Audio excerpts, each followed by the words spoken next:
तो दोस्तों हमारा जो अगला टॉपिक है, पिछले टॉपिक में हमने क्या पढ़ा था, इसमें हमने पढ़ा था कि कैसे पिक्टोग्राफ के माध्यम से सारणी को बनाया जाए, पिक्टोग्राफ।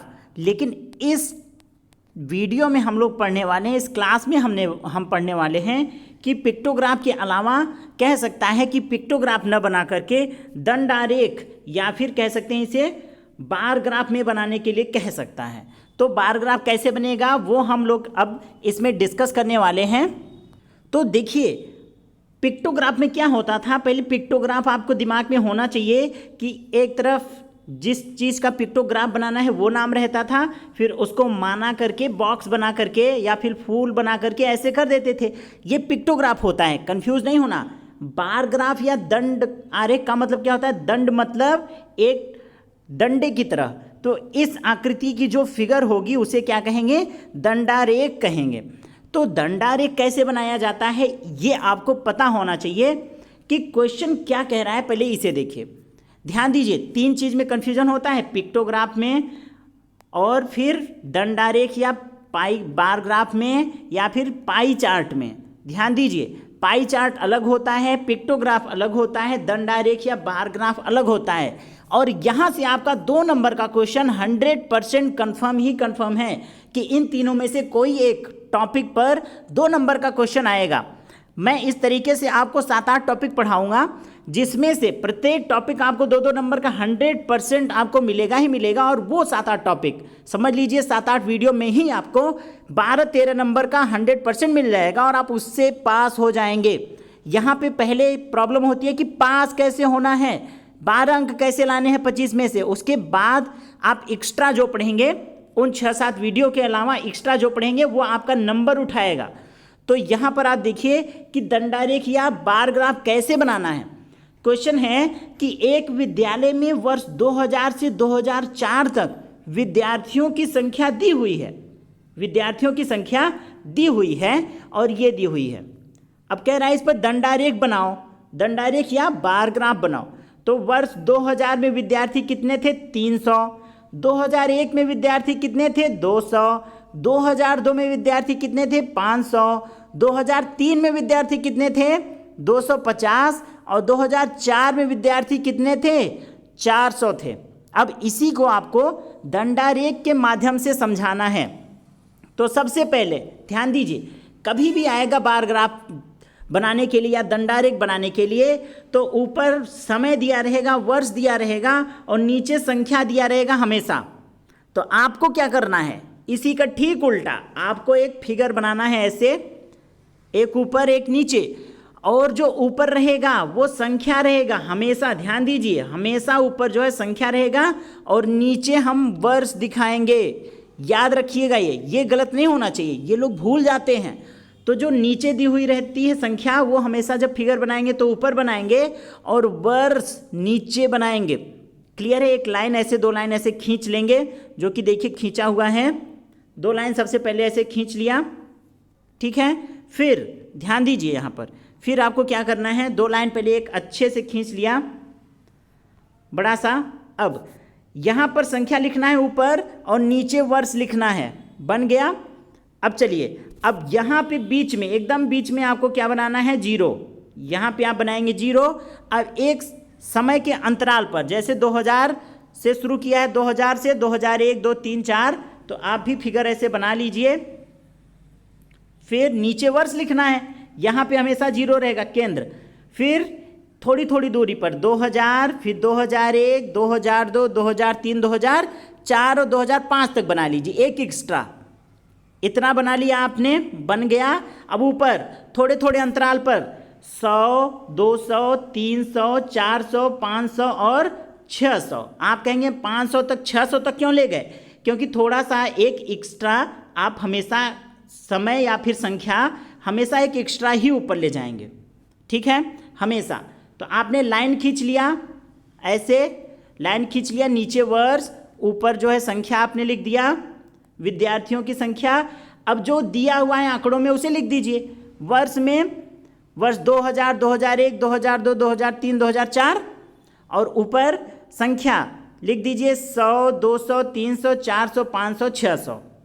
ठीक है, यहाँ तक आपने लिख दिया, क्लियर। इतना बन गया। अब देखिए पहले बोला है 2000 और वो है 300, तो अब यहाँ से बस ऐसे लाइन उठाना है, 300 के सामने ले जाना है, ऐसे बस बॉक्स बना देना है, यही इसी को दंड बोलते हैं। बॉक्स बना दिया आपने और 300 के सामने ऐसे डॉटेड कर दीजिए, तभी तो दर्शाया जाएगा कि ये 300 के ठीक सामने है। यानी 2000 वर्ष, जो वर्ष 2000 है उसमें विद्यार्थियों की संख्या टोटल कितनी है, 300 है। बना दिया आपने बस। अब 2001 में विद्यार्थियों की संख्या ऊपर देखिए कितना है, 200 है। बस 2001 को ऐसे उठाइए और 200 के ठीक सामने ले जा करके ऐसे बना दीजिए और ऐसे डॉटेड लाइन खींच दीजिए, हो गया। यानी 2001 में विद्यार्थी कितने थे, 200 थे। अब आ जाइए 2002 में। 2002 में विद्यार्थी कितने हैं, 500, तो उसके ऊपर ऐसे लाइन खींचना है, सीधे 500 के सामने ले जाना है। 2002 में देखिए कितने विद्यार्थी है, 500, तो ऐसे ही 2002 के सामने ऐसे ऊपर लाइन उठाइए और ऐसे बॉक्स बना दीजिए। यानी 2002 में कितने विद्यार्थी हैं, 500 विद्यार्थी हैं, और डॉटेड लाइन खींच दीजिए ऐसे। फिर 2003 में कितने हैं, 250। अब 250 दोस्त तो यहाँ दिया नहीं है, लेकिन आप 2003 में 250 है, 250 दिया नहीं है, लेकिन 250 कहाँ रहेगा, 200 और 300 के बीच में ही तो रहेगा 250।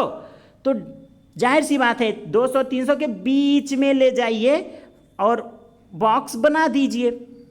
अब उसी प्रकार 400, तो 2004 में 400 है, तो 2004 से ऐसे ऊपर उठाइए, 400 के सामने ले जाइए और ऐसे बॉक्स बना दीजिए। देखिए 400, ठीक है, बस बन गया बॉक्स आपका। अब आप इस बॉक्स को देख करके बता सकते हैं कि देखिए 2004 में विद्यार्थियों की संख्या कितनी है, 2004 में विद्यार्थियों की संख्या है 400, ऊपर देखिए बिल्कुल सही है। 2003 में विद्यार्थियों की संख्या कितनी है, 2003 में विद्यार्थियों की संख्या है 200-300 के बीच में, यानी 250 है। 2002 में विद्यार्थियों की संख्या कितनी है, 500, ध्यान से देखिए 500 के सामने है ना।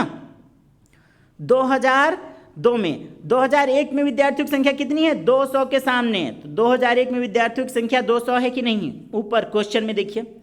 फिर 2000 में विद्यार्थियों की संख्या कितनी है, 300, देखिए 300 के सामने है कि नहीं। अब अगर मान लीजिए आपको 550 दिखाना होता, तो मान लीजिए 2005 में 550 दिखाना है, तो बॉक्स कहाँ जाता, 600 और 500 के ठीक बीच में यहाँ पे बॉक्स ऐसे बन जाता। तो आशा करता हूँ आपको बॉक्स बनाना समझ में आ गया होगा। दंडारेख में दंड वाला बॉक्स बनाते हैं, बस बहुत आसान है, निहायत आसान। बट ध्यान दीजिए, बट यहाँ पे कंफ्यूजन हो जाता है कि दंडारेख वाला फिगर कैसे बनता है और पाई चार्ट वाला फिगर कैसे बनता है, पिक्टोग्राफ वाला फिगर कैसे बनता है, ये कंफ्यूज हो जाते हैं लोग और उसी में गलत कराते हैं। कभी कभी लोग ऐसा कर देते हैं, दंडारेख में गलती से पाई पिक्टोग्राफ वाला बना देते हैं, पिक्टोग्राफ में गलती से पाई वाला बना देते हैं, पाई वाले में दंडारेख बना देते हैं। तो ये गलती आपने नहीं करना है, कंफ्यूज नहीं होना है। लास्ट में मैं आपको एक बहुत बड़ा ब्रह्मास्त्र दूंगा, जब तीनों टॉपिक पढ़ा लूँगा, तो तीनों टॉपिक पढ़ाने के बाद जो ब्रह्मास्त्र दूंगा उसमें आप कंफ्यूज बिल्कुल नहीं होंगे। इसमें एक कंफ्यूजन होता है कि संख्या कहाँ लिखा जाता है, समय। तो ध्यान दीजिए, समय वर्ष को हमेशा नीचे लिखेंगे और संख्या को हमेशा ऊपर लिखेंगे। तो अगला एग्जाम्पल देख लेते हैं, अगला क्वेश्चन देख लेते हैं। देखिए कह रहा है, ध्यान दीजिए क्वेश्चन में। तो दोस्तों ये क्वेश्चन मैं फिर से पढ़ता हूँ। यहाँ पे आप देखिए क्या कह रहा है, किसी विद्यालय में 2018 से 2022, ध्यान दीजिए क्या कह रहा है, किसी विद्यालय में वर्ष 2018 से 2022 तक की प्रवेश दर निम्नवत है, जिसे दंड चित्र द्वारा प्रदर्शित कीजिए। दंड मतलब ये वाला फिगर, ये आपको याद हो जाना है तुरंत। दंड का मतलब ये वाला फिगर, डंडा जैसा, ठीक है। तो ये वाला फिगर बनाना है और यहाँ देखिए संख्या नहीं दिया है, लेकिन वर्ष और दर दिया है। मतलब कह रहा है 2018 में जो प्रवेश दर की संख्या है वो 40 है, 2019 में 70 है, 2020 में 80 है, 2021 में 50 और 2022 में दोस्तों कितना है, 45। तो मैंने क्या बताया है, जब आप दंडारेख बनाएंगे तो जो उस वर्ष है, समय, वो हमेशा नीचे रहेगा, बाकी जो संख्या होगी वो कहाँ रहेगा, ऊपर रहेगा। तो फिगर इसका कैसे बनेगा, फिगर इसका ऐसे बनेगा, आप जब इसका फिगर बनाएंगे तो वर्ष को नीचे रखेंगे, और प्रवेश दर, जब वर्ष नीचे रहेगा तो जाहिर सी बात है प्रवेश दर कहाँ रहेगा, ऊपर। एक बात आप ध्यान रखेंगे कि वर्ष को हमेशा और हमेशा नीचे दिखाएंगे, ये चीज़ नहीं भूलना है, इसमें गलत नहीं करना है, इसमें कंफ्यूज नहीं होना है। वर्ष हमेशा कहाँ रहेगा दोस्त, नीचे रहेगा, बाकी बचा प्रवेश दर, तो प्रवेश दर की संख्या रहेगी आपकी ऊपर। क्लियर है? तो हमने लाइन खींच लिया पहले, सबसे पहले, फिर हमने वर्ष लिखा नीचे, वर्ष 2018 शुरू हो रहा है, 2018 एक छोड़ करके लाइन थोड़ा थोड़ा दूरी पर, 2018, 2019, 2020, 2021, 2022, यहाँ 2023 भी आप लिख सकते हैं। लिख दिया। अब एक क्रम में ध्यान दीजिए, आप सोच करके चाहे तो 10 से शुरू करिए, चाहे 20-20 के अंतराल पर शुरू करिए। अगर 10 से शुरू करेंगे तो काफ़ी लंबा ऊपर तक चला जाएगा, तो 20-20 के अंतराल का आप लिख सकते हैं। ठीक है, क्योंकि अगर आप 1, 2, 3, 4, 5 भी लिख सकते हैं, आप कहेंगे सर हम कैसे, कौन सी संख्या लिखेंगे, तो मैं बताना चाहूँगा आप 1, 2, 3, 4, 5 भी लिखेंगे, लेकिन कॉपी में 100 तक कैसे दिखाएंगे, इसलिए हम 10-10 के अंतराल पर या फिर 20-20 के अंतराल पर संख्या लिख सकते हैं। ठीक है, बाकी जो संख्या आएंगी छोटी मोटी वो उनके बीच में ही पड़ेंगे, तो पूरी संख्या आप नहीं लिखेंगे, आप एक मान लेंगे 10-10 का अंतर या 20-20 का अंतर या फिर 30-30 का भी अंतर मान सकते हैं आप। ठीक है, जो आपको सुविधाजनक लगे। तो आ जाइए यहाँ पर, अब आप एक और ट्विस्ट है, यहाँ पे 40, 70, 80, 45, 50 नहीं लिख सकते हैं कि यहाँ 40 लिख दीजिए, यहाँ 70 लिख दीजिए, यहाँ 45 लिख दीजिए, 50 लिख दीजिए, फिर 70 लिख दीजिए, 80, ऐसे नहीं होगा। आप यहाँ हमने जैसे 20 से शुरू किया है, आप चाहें तो इसको 10 से भी शुरू कर सकते हैं, 10, 20, 30, 40, 50, 60, 70, 80, 90, 100। ठीक है, मैंने जिससे कि फिगर बन जाए कॉपी में अच्छे से, ज़्यादा बड़ा फिगर ना दिखे, इसलिए 20 से शुरू किया है कि 20, 40, 60, 80, 100।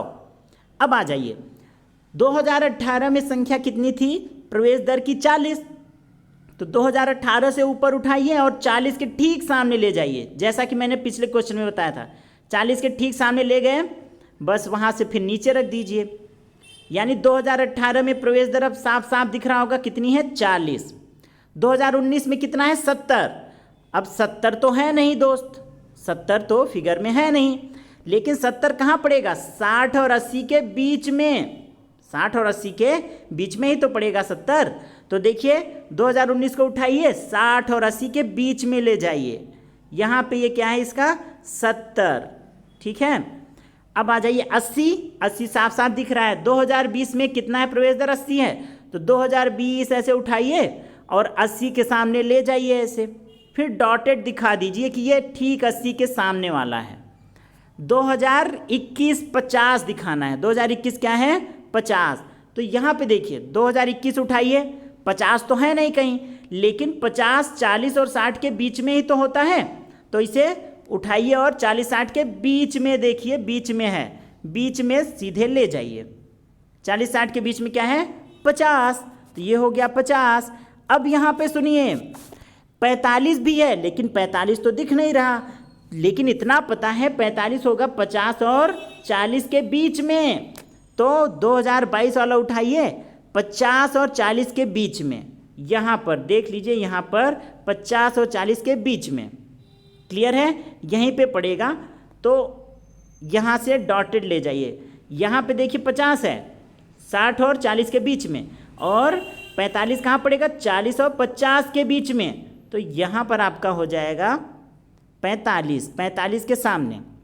ठीक है, कैसे उठाना है 2022 को, 2022 पे कितना है 45, 2022 में कितना है 45, तो आपको क्या करना है 2022 के सामने से उठाइए, सीधे ऊपर ले जाइए 45 के ठीक सामने, और 45 कहाँ पड़ेगा 40-50 के बीच में।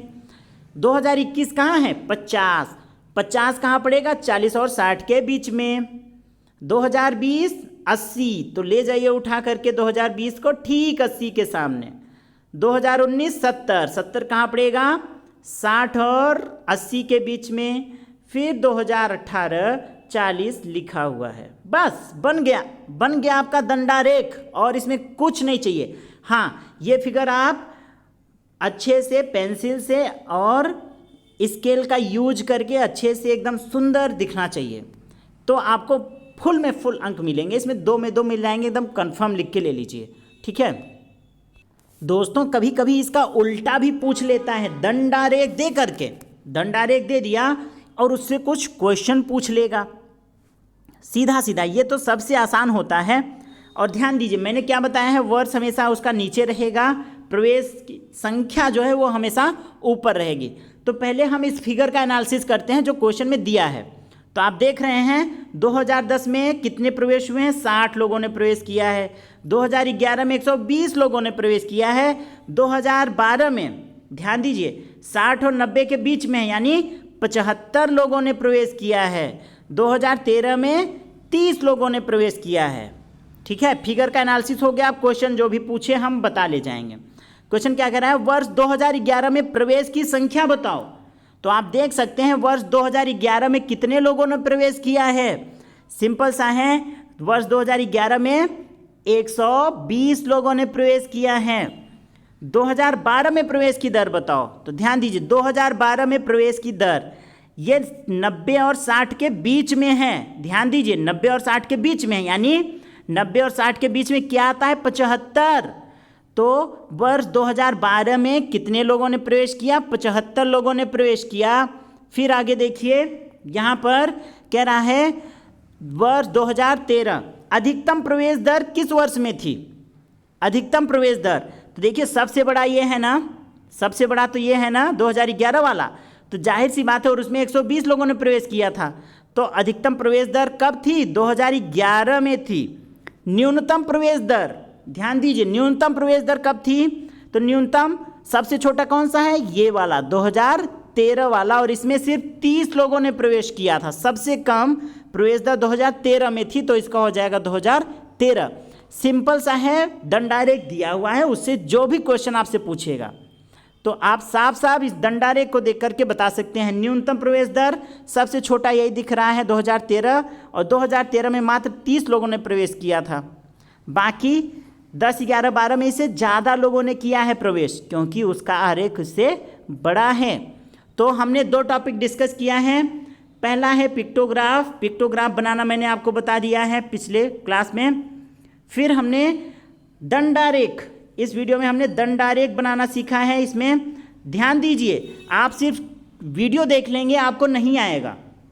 आपने वीडियो देख लिया, अब क्वेश्चन जो है जो मैंने इसमें लिखा है स्क्रीनशॉट ले लीजिए, क्वेश्चन को उतारिए, क्वेश्चन को उतार करके अच्छे से उसके बाद उसे खुद सॉल्व करिए, स्वयं खुद जब उसे सॉल्व करेंगे उसके बाद आप देखिए उत्तर, देखिए सही है कि गलत। जब सही है तो बिल्कुल सही रास्ते पे हैं, गलत है तो गलत रास्ते पे। मैंने इसमें जो जो एग्जाम्पल्स बताए हैं, जो जो क्वेश्चन बताए हैं, सभी क्वेश्चन को नोट डाउन कर लीजिए कॉपी में अच्छे से क्वेश्चन, फिर उसे खुद सॉल्व करिए और खुद चेक करिए कि सही है कि गलत। ये पढ़ने का सबसे बेस्ट तरीका है, सिर्फ वीडियो देखने से काम नहीं चलेगा। मैं जो तरीका बता रहा हूँ अगर आप उसे अपनाएंगे, नो डाउट 110% आप इसमें फेल नहीं होंगे, फुल में फुल अंक ले आएंगे। लेकिन अगर मेरे बताए तरीके को फॉलो नहीं करेंगे तो फिर आप अपने रिस्क पे पढ़ाई कर सकते हैं। बाकी मैंने जो पढ़ाया है बस उसे आप अच्छे से नोट कर लीजिए, क्वेश्चन को नोट करके फिर खुद सॉल्व करिए, 1 से 2 बार खुद सॉल्व करिए। न आए क्लास फिर से देखिए, फिर उसको समझिए। नहीं समझ में आया तो मैसेज करिए, आपको मैं खुद समझाऊंगा, ठीक है। बाकी आशा करता हूँ आपको ये टॉपिक समझ में आ गया होगा। अब आगे हम डिस्कस करेंगे नया टॉपिक वृत्तारेख या पाईग्राफ। इस टॉपिक को डिस्कस करने से पहले मैं आप लोगों को काम दे रहा हूं, जो पिक्टोग्राफ है उसके सारे क्वेश्चन जाइए सॉल्व कर लीजिए जो हमने पढ़ाया है, और दंडारेख इन दोनों को जाइए अच्छे से सॉल्व कर लीजिए, क्योंकि जब ये दोनों अच्छे से दिमाग में रहेंगी तो ये आपको कंफ्यूज नहीं होगा। नहीं तो जब मैं इसे पढ़ाऊंगा ना तो आप इन दोनों को भूल जाएंगे। तो इनके क्वेश्चंस नोट कर लीजिए और जा करके उसको लगाइए। फिर हम लोग डिस्कस करेंगे वृत्तारेख एवं pie graph. Very very very very most important topic है, थोड़ा सा इन सबसे कठिन है, ठीक है। बाकी हम लोग अब डिस्कस करेंगे वृत्तारेख एवं पाईग्राफ। तब तक आप लोग क्वेश्चन नोट करिए और नोट करके रिवाइज करिए। Thank you.